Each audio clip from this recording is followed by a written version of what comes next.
The following episode is brought to you by Anchor. If you don't know what Anchor is, it's the easiest way to make a podcast. The creation tools that they have give you the availability to make whatever type of podcast you want, and Anchor will distribute your podcast for you to all of the major podcast brands. For more information, download the free Anchor app or go to anchor.fm to get started. Don't forget to subscribe to my podcast, follow me on all the socials at Tucker10_, and if you're feeling like it, support. Thanks. Enjoy the show. This is The Dichotomies of Life, Episode 3, 168.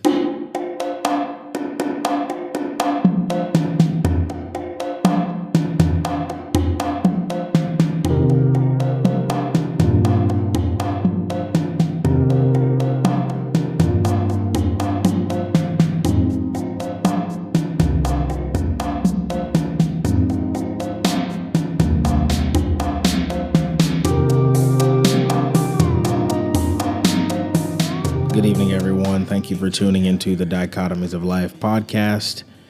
This is episode 3, 168, and today has been a great day, and it really has been a great week. So as far as today, it's always a good day when I can record and edit and, move forward in the journey of, life, right? But it's especially a good day when I can have fun and everything just clicks. And today's been one of those days where all the editing is just clicked. Everybody who edits everything out there, you know exactly what I'm talking about. When you just have a good, productive day. So it's been a great day for that matter. And it has been a great week because I've been able to spend a lot of time with the wife, with the friends, had some extra time off, and really enjoyed it. So let's jump right into things. 168. What is it? There's 168 hours in a week. And the question is, what are you doing with yours? Right? And I'm not coming at it as an angle as, what are you doing with your 168? Like, the whole purpose is to kind of reframe your mind and say, hey, there's a lot more time than I realize, right? So 168 hours in 1 week. A lot of people only work 40, some work more, some work less, whatever. But I'm going to tell you about the most productive 3 months of my life, okay? Here we go. So it's all going to start with Endgame, and Endgame is a podcast that I did right before this one, number 2. And the Endgame for me, and the reason I had such a successful 3 months was because my wife and I had an end game of buying a house. That's where we saw ourselves in X amount of years and X amount of time. And I knew it was going to take sacrifice. And so I had to get my mind right as well as my physical right. And so I worked just relentlessly on my body and my mind. And I'm going to break that down for you. So starting with my full-time job, I work 60 hours a week at my full-time job. And I'm going to break that down. I worked 5 days a week and I lived an hour away from my job. So you're talking about 45 hours a week was mandatory. I took 1 hour lunch breaks every day. And then I was driving 2 hours pretty much a day to and from work. So that's 60 hours that was obligated to my full-time job. And no, I wasn't working all 60 of those hours, but it was just, I had to be at the very least at my job for 60 hours a week. Well, that's the first job, right?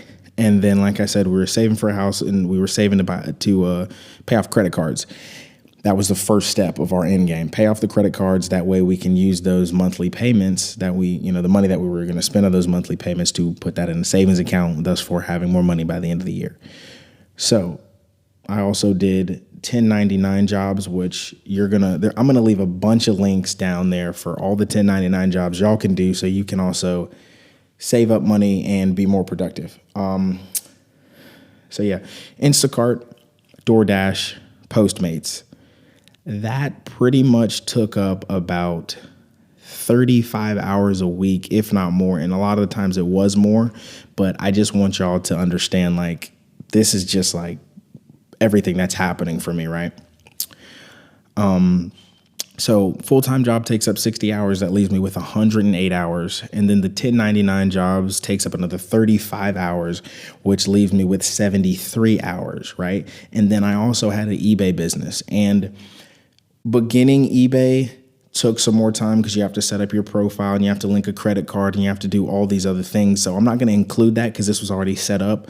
But I can honestly say it took me about 2 hours a week. That's the amount of time I dedicated to it, unless I had more orders. But I did have a lot of orders when I set it up because I was going really aggressive and I was posting a bunch of things on there. And the 2 hours really came from me anywhere from walking around Target looking for clearance items, looking for clearance items at my job, posting things, buying the things, packaging the things, shipping the things, and then, messaging and emailing back and forth with people, with customers, my customers. So that's 2 hours, I can say, if not more, that I spent doing the eBay, which brings us down to 71 hours, right? Stock market. That's another thing that I was aggressive on, the stock market. And there's kind of two sides to it. I'm going to talk about the other side later, but for now, let's talk about the side of me actually being a little bit more aggressive with it. So with the stock market, you're talking about me looking down at my phone for 5 to 10 minutes, here and there, trying to check up on stocks, trying to look at new things to invest in. My phone, I'm getting alerts all day and I'm just looking at them and I'm watching. I did make a couple of trades during this time, but it wasn't anything big. This is, me just consistently looking on these things to make sure I'm not like upside down on anything. So about an hour a week I spent on that, if not more, but definitely an hour a week looking at just all of the investments that I have. Very, very diverse portfolio, anywhere from Freshpet to Apple, Amazon, things like that. So I'm just kind of looking, and I'm also learning too. I'm learning about the stock market. I'm reading, not just clicking on the things, I'm reading them too, to try and find out what the CEO is doing, to make sure like I don't need to pull my money out or something like that. When you get involved in the stock market, it's really endless. You can really dive into it forever. So about an hour I spent a week on that. This is more bi-weekly, but I am going to include it. I cut my own hair. I have since I was about 11 years old, if not younger. And so that can be, I do it bi-weekly, but I'm going to add in an hour in there because it depends on what I'm doing. If I'm trying to give myself a bald fade, it might take a little longer, but a regular straight buzz, that's probably 40 minutes to an hour. So I'm going to go ahead and give that an hour. And that brings us down to 70 hours, basically. No, I'm sorry, 69 hours. So jiu-jitsu. So now here, all that other stuff was kind of mental. And so now it comes into the physical. So obviously to be able to keep up with all these work hours, I had to be physically in shape. Okay. And not only did I have to be physically in shape to keep up with the high demand, but I was also training for my first jiu-jitsu competition in Virginia Beach. And I had to go from 189 to 165 to make weight. So if you haven't competed, then you might not understand this, but when they say 165, they mean 165. You will not get a refund for your money if you do not make weight. That is a funny story. We're going to catch up to that. But basically, I had to lose over 20 pounds in a certain amount of time. I was training jiu-jitsu vigorously every single day. I was watching jiu-jitsu videos, and the competition I was going to was a submission only. So the difference is basically you can only win by submitting your opponent, and they can only win by submitting you. So these things do not have a time limit. This thing can go on forever. So it was especially important that your cardio is on point. And I can tell you right now, I spent 10 hours or more doing jiu-jitsu at UFC gym with a good friend of mine, Tony Moss. I'm going to have him on the episode, by the way, so stay tuned for that. But we were in the gym training for 10 hours or more a week. And I can tell you right now, honestly, it is way more than 10 hours we spent there, because we went about 5, if not 6. Sometimes we went 7 days a week and we trained. So That's the beautiful thing about the gym we were going to. There was a lot of different belt colors there, so we were able to kind of, learn a little bit here with some people who were on a higher belt level, and then kind of spar a little bit and learn some things with the people on the lower level. So you could always do something. You could walk into that gym 7 days a week and learn something, whether it be boxing, kickboxing, conditioning, it didn't matter. You could do whatever you wanted. So on top of that, because I knew I had to lose weight as well, I was also going to the gym with Tony, right? And we'd go to Gold's Gym either before or after jiu-jitsu.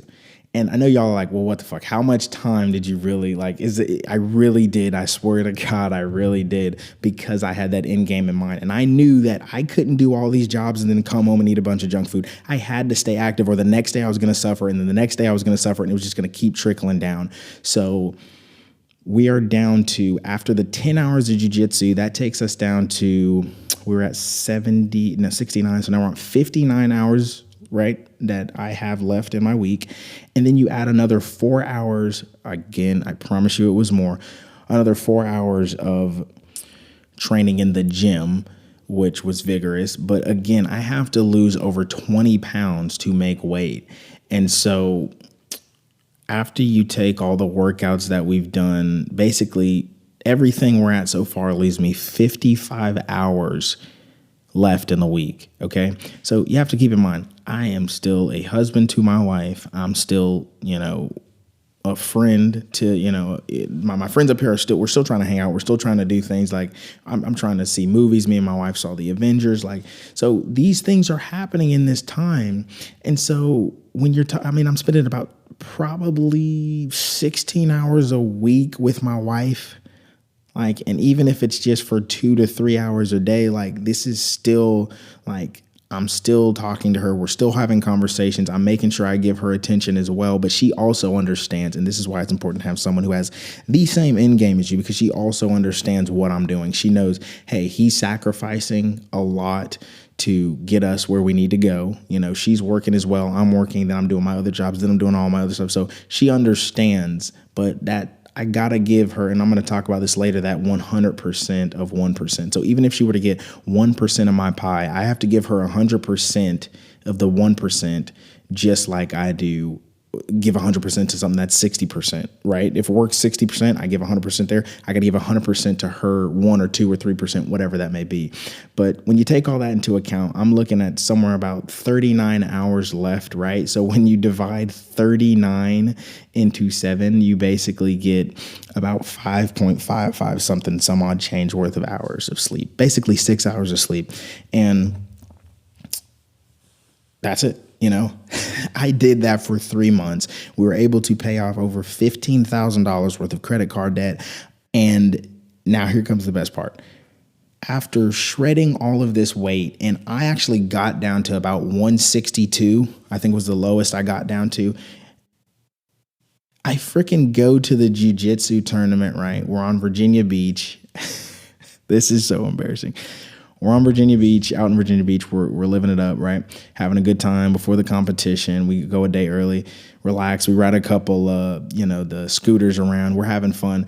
The next day, my dumb ass goes and eats breakfast before the weigh-in. And I'm thinking, I'm way under, I'm fine. I weigh in at 168, 3 pounds over. And I had to beg the guy to let me fucking compete. I told him, I was like, dude, this is my first competition. I did not know how far off you could be. Man, it was embarrassing, but I can say that my cardio was still there, and it wasn't entirely worthless. I did not place at all, but I held my own. I got into about a 27-minute match with a guy named Vladislav, and he tapped me to an armbar. But it was vigorous. We were going back and forth, back and forth. My cardio was there. I had a lot of defense. I just did not have that much offense. But again, first competition, I'm a white belt. I've been a white belt for 5 or 6 months at this time. So I was learning a lot of defensive moves, which really, when you're a white belt, that's pretty much all you're going to be doing, trying not to die. So it was very, very fun. I'm glad I went. Tony actually placed a couple times. He got bronze. But yeah, jiu-jitsu is amazing. If you ever have the time and backbone to do it, it is worth it. But that's pretty much That's pretty much the aggressive side. Now I'm going to talk about the passive side, okay? Now, I'm not going to count these hours as basically, I'm not going to count them as aggressive, if you will. I'm going to count them more as passive. So we talked about the 2-hour drive, basically, the commute. And during that commute, and this is where 10 comes in, tackle every nanosecond, right? That's something that me and my friends use a lot. When we did something very productively and we've been on our shit, we say, I'm 10-ing right now. TN is 10, right? But tackle every nanosecond is what it stands for. And that's exactly what I was doing. So I have a 2-hour drive. And guess what I'm doing? You guessed it, listening to a podcast, Joe Rogan Experience. He's got a ton of guests on there that are just going to open up your mind and not make you so close-minded, right?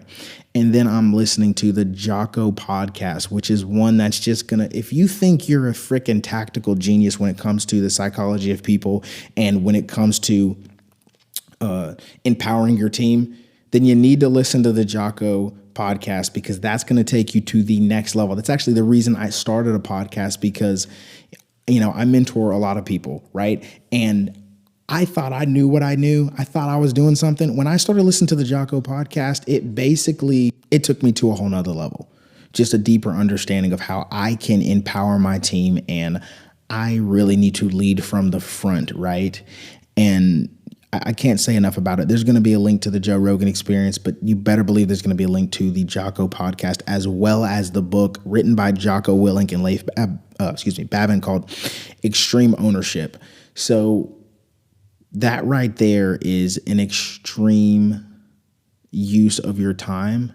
And I'm telling you, if you find yourself in a situation where you have a commute, where you're lucky enough to have a commute, you need to take that time to better yourself mentally. And that's exactly what I did. So that's the commute. I'm telling you, I was either talking to a friend of mine about, jujitsu and learning and kind of bouncing ideas off of him, talking to another friend of mine about business strategies. We have some ideas for businesses, but I was always using those times, those dead hours, right? That other people are hitting the snooze button. I use those hours wisely to my advantage. So now we're going to talk about the 5 hours a week I was in my car on break, right? And that is where I am not only challenging myself to learn things about jujitsu and learn better moves and learn better techniques and things like that. Yes, I was doing that, but I was also throwing out some variety in there. I learned in this same 3 months we're talking about, I learned how to play blackjack. I learned how to play Texas Hold'em. And I also learned a lot about how to make a podcast, which is, obviously why I'm able to do this now. I just was always digging further and further and further. And when you give your mind that the variety, it just, it doesn't lock up and it doesn't get stagnant and it doesn't get boring. You've got to always throw that stuff out there. But I also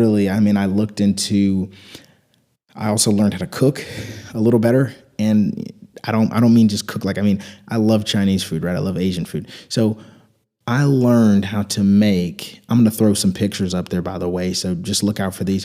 I learned how to make fried rice, and that is like one of the hardest things to master. But I watched a ton of videos on it because YouTube is one of the most powerful educational tools out there, right? And so I learned how to make fried rice the way that I like it, to where it actually tasted like something that I would buy. I bought the ingredients, I watched so many videos, and I got it right. So, you talk about the physical and the mental side and then the aggressive side where you're doing work, but then you also have to think about that passive downtime. Also, where I work, we go into work before the store opens, right? So if I'm there before the store opens, you better believe I got headphones in and I'm still furthering my jujitsu knowledge. I'm still furthering my podcast knowledge.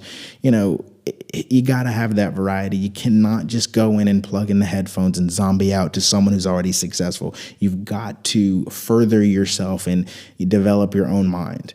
Okay, so 168. That is the most productive 3 months of my life. And I did that for 3 months. And after I got the money I needed to pay off the credit card debt, and after the competition was over, guess what? I did take a backseat to all of this. I kind of chilled out, and sustaining that is damn near impossible if you are not staying mentally sharp. But I did sustain an injury after the Jiu Jitsu, I actually almost got my arm broken. It got hyperextended pretty bad. I didn't need medical attention or anything like that, but I just knew like I couldn't bend my arm pretty much past my waist. And yeah, that kind of got me sitting in the back seat a little bit. I didn't go to the gym and I didn't train jiu-jitsu for a little bit. So, of course, the voices crept in. Hey, it's okay to relax, right? You can chill out. And you kind of got to shut those up and you got to get back after it. So after I got back to normal, I started kind of going every other day back to jiu-jitsu, and I finally got it back to where I started going again. So it's been a great journey, but I say all that to say this. There's 168 hours in a week. Do not tap out at 40 hours. Do not say, hey, you know what? I've earned it. I can kick back. I can watch 20 episodes of this or whatever. Just set your mind on a goal and achieve it and do whatever it takes. I mean, I'm up late right now recording this podcast.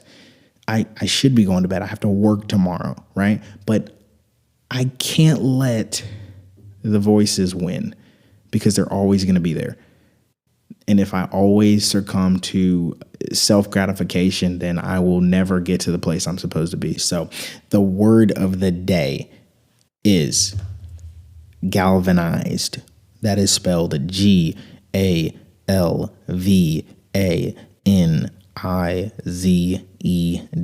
galvanized. And the meaning of that is, one of the meanings of that, I should say, is to have triggered a passionate feeling or reaction. So I hope today you have been galvanized, right, by the fact that there's a lot more time for you to get back into the gym, get back into the recording studio, get back into the things that you once were and get better at them. So thank you so much for tuning into the Dichotomies of Life podcast. And I hope that this has inspired you to understand that there is a lot more time out there than we understand. 168 hours a week. What are you doing with yours? Email me, questions or anything like that. If you need help with anything, email me. I am here for it. I got plenty more podcasts coming up. Follow me on all the socials at Tucker10_. I appreciate the love. Thank you all. Out.